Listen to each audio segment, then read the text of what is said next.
Na Bíblia, os eunucos são mencionados em diferentes momentos e de diversas formas, tanto em relatos históricos quanto em discursos espirituais. A figura do eunuco aparece em contextos que vão desde o serviço em palácios até a investigação teológica profunda feita por Jesus, que lançou luz sobre a condição desses homens de maneira extraordinária. Neste texto, vamos explorar brevemente a história, a cultura e o simbolismo dos eunucos na Bíblia, enfatizando o ensinamento de Jesus sobre eles e o que isso revela sobre o reino de Deus. Os eunucos desempenharam papéis essenciais em várias culturas antigas, como na Mesopotâmia, Egito, Babilônia, Pérsia e até em Roma. Eram homens que, por imposição ou escolha, passaram por uma castração, ou que os tornaram incapacitados de gerar filhos. Esta prática os diferenciava e, ao mesmo tempo, os colocava em cargos de confiança, principalmente no serviço a reis e imperadores. Na sociedade babilônica, os eunucos frequentemente atuavam como guardas de haréns ou como altos oficiais nas cortes reais. Por serem incapazes de formar suas próprias famílias, eles eram vistos como completamente devotados aos seus mestres e, por isso, frequentemente ocupavam cargos de grande responsabilidade. Um exemplo claro está no livro de Ester, onde o eunuco Hegai é descrito como guardião do harém do rei Assuero, responsável pelas mulheres do palácio. Este tipo de posição era comum em muitos reinos, pois os eunucos eram considerados confiáveis para proteger o harém e para trabalhar próximo à realeza, sem ameaçar o sangue real. No contexto judaico, os eunucos eram vistos de maneira ambígua. De acordo com a lei de Moisés, no livro de Deuteronômio 23:1, eunucos não puderam participar plenamente da comunidade de Israel. Aquele que for castrado ou que tiver os seus órgãos sexuais mutilados não poderá entrar na Assembleia do Senhor. Isso demonstrava uma visão limitada sobre sua inclusão no povo de Deus, associando a integridade física à participação religiosa. A Bíblia menciona eunucos em diferentes papéis ao longo de sua narrativa. Um exemplo marcante é o eunuco etíope mencionado no livro de Atos. Esse homem, que era um alto oficial do governo da rainha Candace da Etiópia, demonstra uma busca por Deus e pelas Escrituras. Apesar de sua condição física, ele era um homem de grande responsabilidade e espiritualidade. A história narra que ele lia o livro de Isaías enquanto viajava, e foi abordado por Filipe, que explicou o significado do texto profético sobre Jesus. Convencido pela verdade do Evangelho, o eunuco etíope pediu para ser batizado imediatamente, mostrando como a fé em Cristo transcende as limitações impostas pelas convenções sociais e culturais da época.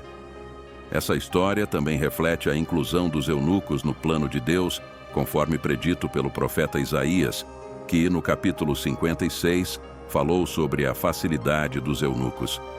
Aos eunucos que guardam os meus sábados, que escolhem o que me agrada e se apegam à minha aliança, darei um nome melhor que filhos e filhas.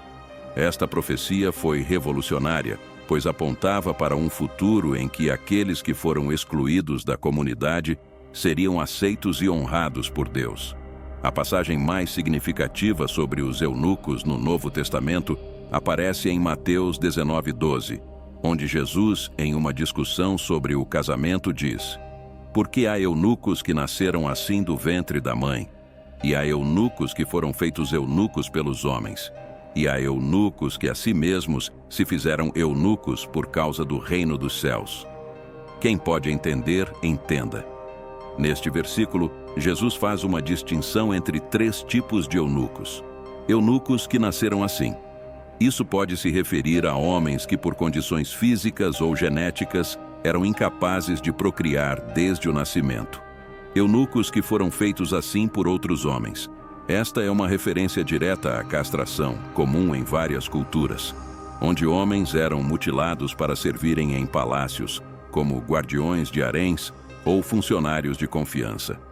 Eunucos que se fizeram eunucos por causa do reino dos céus. Esta última categoria é a mais espiritual e profunda. Jesus aqui se refere àqueles que voluntariamente escolheram a abstinência e o celibato para dedicarem suas vidas próprias ao serviço de Deus. Embora não seja uma referência à castração física, o conceito de renúncia voluntária aos prazeres terrenos para se concentrar na vida espiritual é destacado. A declaração de Jesus rompe com as convenções sociais da época e oferece uma nova visão sobre os eunucos. Enquanto a castração física era vista como uma desvantagem ou uma exclusão da sociedade e, em alguns casos, da motivação comunitária, a renúncia voluntária era elevada a um ideal espiritual. Jesus redefine o conceito de eunuco, não como uma mutilação física, mas como uma entrega total a Deus. O ensinamento de Jesus sobre os eunucos é uma manifestação clara da amplitude do reino de Deus. Ao falar sobre aqueles que se fizeram eunucos por causa do reino dos céus, Jesus destaca a importância do comprometimento com o serviço divino acima das convenções sociais e biológicas. A condição física, que nas culturas antigas muitas vezes determinava o destino social de uma pessoa, era irrelevante para Deus. O que importa é a disposição espiritual e o coração dedicado. Além disso, a promessa de Deus em Isaías 56 reafirma essa inclusão. O texto assegura aos eunucos que, ao buscarem a justiça e guardarem os mandamentos de Deus, eles credenciam um nome melhor que filhos e filhas. Aqui vemos a graça de Deus se estendendo para além das limitações impostas pela sociedade. Mesmo aqueles que eram considerados impuros ou marginalizados puderam obter a vitória e a promessa da vida eterna. Concluímos aqui que os eunucos, ao longo da Bíblia, representam uma classe de pessoas que foram muitas vezes marginalizadas e restauradas pelas normas sociais.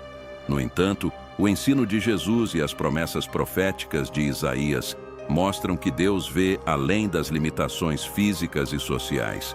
O valor de um eunuco, assim como o de qualquer outra pessoa, não reside em sua capacidade física, mas em seu compromisso espiritual com Deus. A narrativa bíblica sobre os eunucos nos lembra que, no reino de Deus, as barreiras humanas são derrubadas.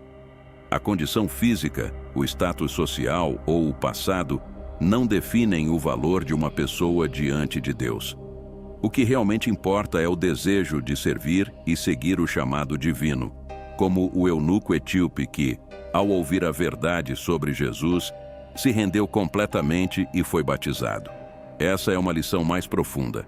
Em Cristo, todos têm um lugar e uma promessa, independentemente de sua condição. Que as lições aqui nos inspirem a refletir sobre a importância do propósito, da fé e do compromisso em nossa jornada espiritual. Que sigamos sempre em busca da verdade e da presença de Deus.